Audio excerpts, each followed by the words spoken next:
You, chosen ones, need to hold tight, because the revelation that will come is not light. Imagine someone building a long, meticulous lie, using silence, gossip, distorted versions. And now this someone begs, "Please tell the world that he never tried to hurt me." That request is not an act of pity or pure remorse. It reveals, exposes a guilt that has long lived hidden. Lies don't need loud allies. Silent collaborators are enough. Each person who repeated the rumor, each look of judgment, every time you stayed silent or were excluded, all of this helped build a castle of falsehoods around your reputation. But castles have foundations, and when the truth grows firm, they tremble. Today we will go through each layer of this process. Why they beg, what that means psychologically, what the community already knows deep down, the role of memory, integrity, and testimony. You will notice how none of this is about justice for you. It's always about their survival, about fears of tumbles they built. And there lies your power, in the truth that resists, in the character that sustains itself, even when everything seemed against you. Stay with me, but first, subscribe, like, and share this video to reach more chosen ones.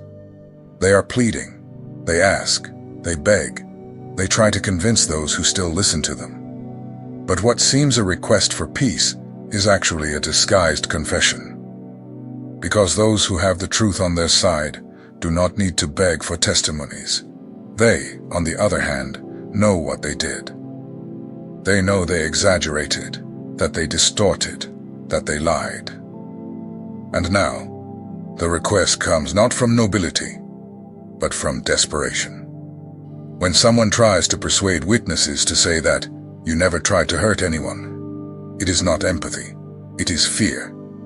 Fear that the mask will fall. Fear that the echo of the lie will return with force. They no longer trust their own theater. The narrative, once sustained with arrogance, now trembles. And when the stage shakes, supplication begins. And every supplication is revelation of guilt, of shame, of moral bankruptcy. These attempts to manipulate testimonies are not casual. They reveal that control of the story is slipping through their fingers. They desperately try to bring in someone who seems neutral, impartial, mature, someone who endorsement the lie in a subtle way, to lend credibility. But deep down, that urgency is not strategy. It is pure fear. The conscience they once ignored now weighs, and the weight of the lie accrues high interest. You, who were the target, need to understand. When they begin to move in this supplicating tone, something big is changing. What was once certain and imposing now sounds confused, fragmented, anxious. It is the effect of time on the farce. Because a lie has an expiry date, and when that expiry arrives, rot comes to the surface, inside and out. The most interesting thing is that they don't want to protect themselves alone. They want to protect the collective image, the group's reputation, the appearance of harmony. But the request for, "Tell them he never hurt anyone," is loaded with accumulated guilt.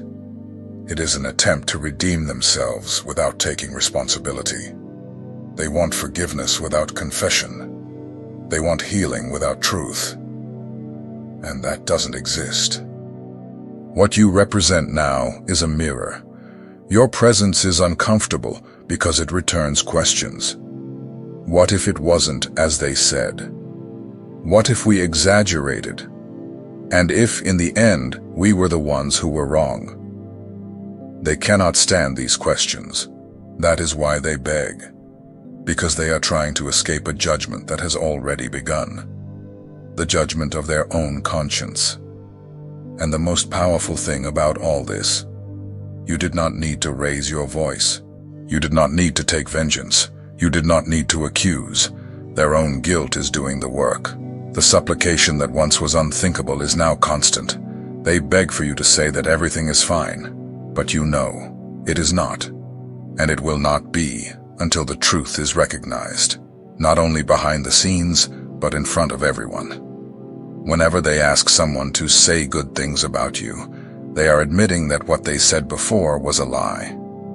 They are saying, without saying, "We exaggerated. We hurt. We didn't know what to do with someone who wouldn't bow. You survived, and now you live free." They, on the other hand, live prisoners of a narrative that no longer bears its own weight. They lied. They exaggerated. They said things they knew were not true, or worse. They repeated what they heard without questioning. And now, the greatest terror is not you. It is exposure. The fear that the words spoken between fake smiles and dirty whispers will be brought to light. Because what was a rumor begins to transform into living memory, and memory does not fade. Rumor dies. Memory not. Rumor changes form, but the real memory of who you were, of how you acted, of what you never did, remains in the minds of those who truly saw you. And that terrifies them, because they cannot erase the small gestures that contradict what they said. They cannot delete from others' minds the image of your silence, your calm, your dignity. These are the living proofs. They fear that these memories awaken, that people begin to remember that you never attacked, never threatened, never lowered yourself, that you simply existed, and that was enough to bother.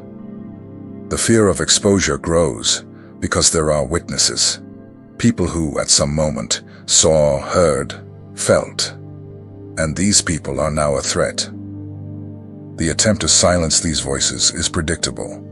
They say they are confusing things, that it's exaggeration, that it's persecution. But these are classic reactions of those who are being gradually unmasked.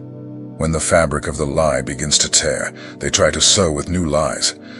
But the fabric cannot hold, and the truth begins to leak at the edges.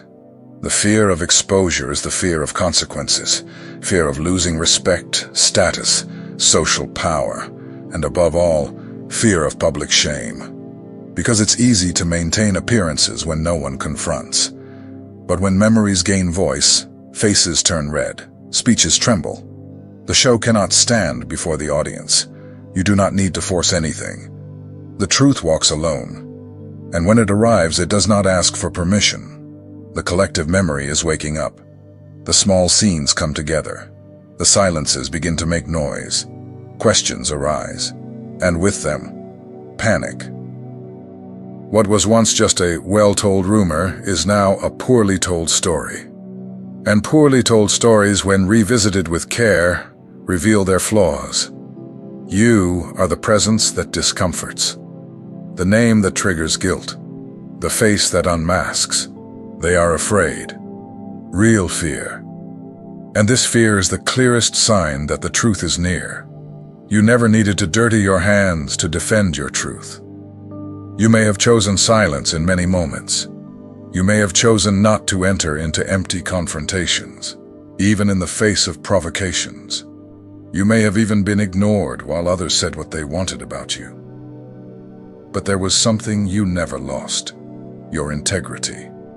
And it is this, the silent integrity, that now begins to speak louder than any rumor. Integrity does not need a stage. It does not promote itself. But it leaves traces. It reveals itself in the simplest details, in the way you treated those whom no one saw, in the words spoken with empathy, in the discreet actions that did not ask for applause.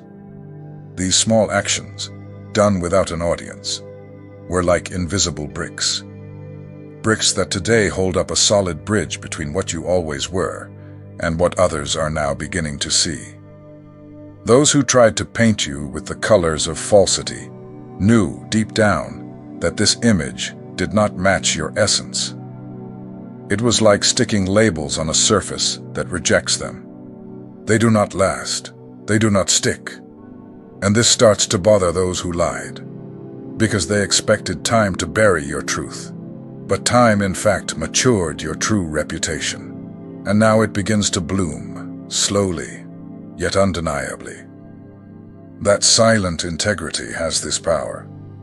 It corrodes the lie by contrast. When someone accused you, but then began to act inconsistently with the version they invented, the contradictions began to appear. People, even those who do not speak out publicly, notice the flaws in others' discourse and the consistency of your character, and that consistency weighs more than any noise. You did not need to confront anyone. It was enough to continue being. Your coherence became a mirror, and others began to notice the reflection. Something didn't add up. There was something deeply wrong in how they tried to portray you. That doubt became discomfort, and the discomfort became suspicion. Gradually, without fanfare, the balance began to shift. Those who tried to erase you now feel the weight of the truth growing around them. They beg for witnesses to soften the narrative, but they know they have lost control. Because your integrity was too firm, too clean, too evident. And this makes the masks they use to attack you begin to fall, one by one. You did not need to shout to prove who you are. And that is exactly why you won. Because in the end, the truth does not impose itself with force. It simply remains. There is something more powerful than any rumor: the collective memory. Rumors can even dominate a conversation, go viral on networks, echo for a while. But true memories survive the cycles of scandal. They live in small details, in the memory of a kind gesture, of a word spoken at the right moment, of a firm attitude when everything seemed unfair. And when these memories accumulate, they build a kind of justice that does not depend on courts, the justice of public gaze. People remember. They may take time, they may hesitate to speak, but deep down, they know. They know when you were loyal. They know when you acted with honesty. They know when you, even wounded, did not retaliate. And this kind of memory grows in silence, like an invisible seed. It blooms at family lunches, in conversations among friends, in the nocturnal thoughts of those who, for a while, believed the wrong versions. When whole communities begin to question what they heard, saying that doesn't look like him, or I knew him and I never saw any of that. The effect is profound. It's not just one voice. It's a chorus of spontaneous voices coming from different places, without coordinating, without a script, just speaking of what they saw and felt. This undermines any lie assembled, because shared truth, even in fragments, is stronger than any fabricated narrative. Social justice is born from this, not from the shouting authority, but from the conscience that reorganizes itself. When a community realizes it was deceived, it changes. It begins to protect those it previously ignored. It begins to defend what it previously judged. And this moral twist transforms reputations, not only of those who suffered, but of those who participated in the lie. Because those who lied now must deal with the weight of collective remorse. You, who endured in silence, become a symbol. Your pain becomes a landmark, your patience a reference, and your persistence an inspiration. And all of this without the need for vengeance or retaliation. Because the truth, when it spreads, builds its own wall. A wall that protects, heals, and above all, does justice. Therefore, continue to let your story be told. Do not underestimate the power of the voices that remember you with respect. They are changing public perception. And in the end, the collective memory will be your greatest ally, because it turns truth into legacy. An honest voice saying he never tried to hurt me has the power of an earthquake, not because it shouts, but because it breaks the silence, because it destabilizes the theater, because it removes the foundation of the lie and places something solid in its place. The witness does not need to be famous or influential. It suffices to be real, suffices to have seen, lived, felt. It may be a friend, a family member, a colleague, someone who merely passed by and noticed something, an injustice, an inconsistency, an exaggeration. When this witness speaks, it does not undo all the rumors by itself, but it lights a spark. And a spark is all a truth needs to start burning the structure of the farce. It generates doubt in those who previously believed blindly. It causes tremors in those who previously spread the story with conviction. Because hearing someone who lived nearby is completely different from hearing someone who only repeats what they heard around.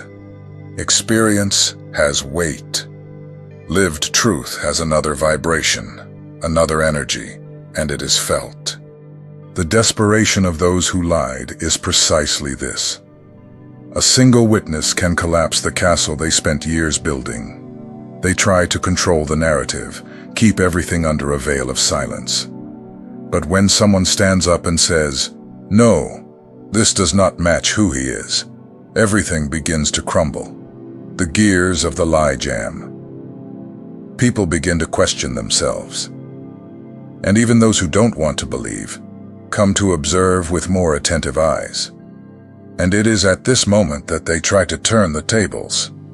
They run after witnesses not out of remorse but out of panic. They seek someone to say, "He never tried to hurt me," as if that erased what they did. They seek relief, not justice. They want to mitigate the guilt, not repair the damage. They want to appear balanced, just, conscious. But the appeal comes too late. It comes when the damage has already been done, when the mask is already slipping, when the truth is already entering through the gap. The honest witness bothers because she does not follow a script. She speaks of what she saw, of what she lived, unfiltered. And in that raw, simple human testimony lies immense power, because she has no interest in gaining anything from it. She only wants to be fair. She only wants to do what should have been done back then. For you who were targeted, each such testimony is a silent victory. It is like a grain of truth being planted in fertile soil. Slowly, others will feel courageous to speak. Slowly, consensus changes. The narrative loses strength. The theater closes its curtains. You are worthy of these testimonies. Worthy of being defended by those who saw your truth when no one else wanted to look. And when these voices begin to rise, even if timidly, the game changes. Because the truth has this power. It begins small, but it grows. And when it grows, no one can stop it. Every lie needs maintenance. It doesn't survive on its own. It needs repetition, support, voices that echo, looks that confirm. And above all, it needs silence from those who know the truth. But the problem with long lies is that they wear out. They start to depend on details, on dates, on coherence. And that's where everything begins to fail. The repetition tires. It tires those who hear, and especially those who repeat. A story told 1,000 times needs to evolve, gain adornments, adapt to new contexts. And each adaptation is a risk. Each added detail is a crack, because lies have no roots. And what has no roots sways easily with the wind of truth. People begin to notice inconsistencies, small contradictions between one version and another. That date that doesn't match, that behavior that doesn't fit, that emotion that didn't exist at the moment, but appears in the later version. The doubt is born there, silent, but present. And over time, it becomes certainty. Those who lied feel this. They feel that the plot is fragile. They feel that the echo is diminishing, that the looks are more distrustful. And that's why they chase witnesses. They want to save what remains of the narrative. But it's already too late. The trace of time cannot be erased. The sun of truth cannot be covered by the hand of manipulation. You, who were targets, need to observe closely. Notice the versions that change. The apologies that appear out of nowhere. The attempts to reposition the story to seem less grave, more ambiguous. This is not remorse. It is fear. It is desperation. It is an attempt to repair a condemned structure. Meanwhile, the truth remains, steady, silent, present. It stands on its own. Because those who speak the truth do not need to remember what they said. They don't need to create versions. They simply are. And with time, they begin to be recognized. For a long time, you may have felt imprisoned. Not by physical bars, but by invisible chains. The lies thrown against you were like shadows that dragged themselves through the corners of your life. They not only tried to stain your reputation, but also tried to isolate your soul. They tried to separate you from the people who knew you, silence you in the face of injustice, make you doubt even yourself. But the truth, even when it doesn't shout, frees. And your freedom came not as a spectacle, but as a silent and firm breath, growing inside and expanding outside. You were accused, ignored, misinterpreted. And yet you remained. And that in itself is an act of freedom, because there is a huge force in staying on your feet when everything around tries to bring you down. The prison of lies did not hold you. It tried to lock you into labels, but you did not fit. It tried to tie you to the past, but you kept walking. It tried to shame you, but you kept your head held high. And it was in this discreet yet continual movement that the truth began to shine by itself. They thought that silencing your voice would be enough, that by pushing you away from friends, surrounding you with suspicion, they would erase your essence. But they forgot that character cannot be dismantled by gossip, that a lifetime of integrity cannot be erased by a story told for convenience. Your freedom is there, in having resisted without becoming like those who hurt you, in having kept dignity, even when no one seemed to see it. You were never truly imprisoned. What was held was the narrative. What distorting was the perception. But you remained whole. And now, as time began to reveal the gaps, the contradictions, the changing versions, those in the cell are them. Prisoners of their own theater. Hostages of their own lies. Dependent on validation, on forced testimonies, on desperate attempts to reconstruct a picture that collapsed over time. True freedom does not come with applause or formal justice. It arrives quietly when you look in the mirror and still recognize who you are. When your conscience is clean. When your history is coherent with your gestures. You don't need rehearsals. Your presence is the defense. Your consistency is the answer. Your peace, even after the storm, is the clearest sign that you won. And the most curious thing is that now they are afraid of this.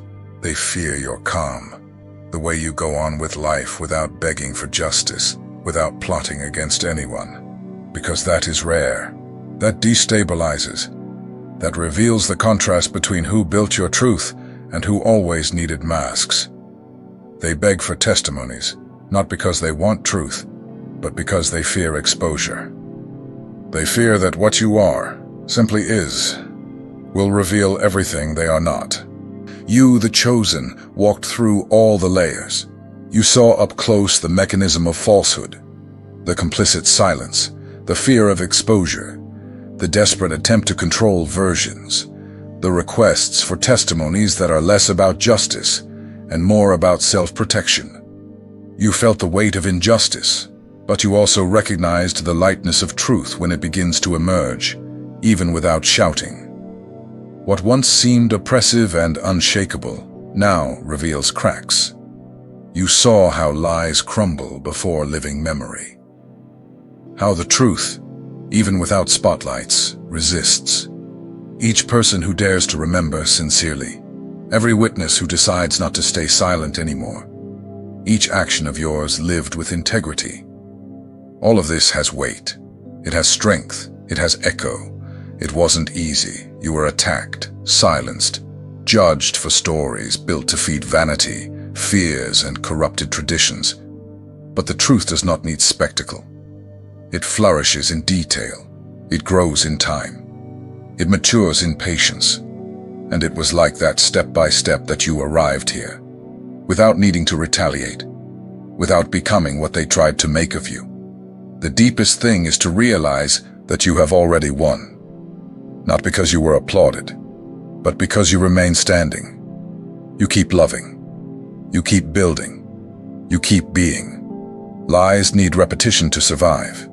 Truth, never. Truth simply is. And you are the living proof of that. Each unfounded accusation now is perceived as an exaggeration. Each attempt to erase now seems like desperation. And this only happens because you did not bend. Because, even wounded, you chose to walk with dignity. You chose the silent path of truth. You chose to be who you are, and now you no longer need to justify anything. Reality itself does that for you. Those who observe with clear eyes understand. Those who feel with an awakened heart recognize. And those who are still trapped in the illusion will have time. Because time always favors those who live with truth. Move forward. Without hatred. Without hurry. Without the need to prove anything to anyone. You are already testimony. The world needs people like you, who exist with courage, with firmness, with kindness, and an integrous soul. People who do not need to win by shouting, but win by staying. And now, we want to hear from you. What touched you most on this journey? Have you ever lived something similar? Which of these truths echoes strongest in your heart? Comment below. Your voice is also healing. Your memory is also a seed. And your truth is already by itself a lit light in the collective.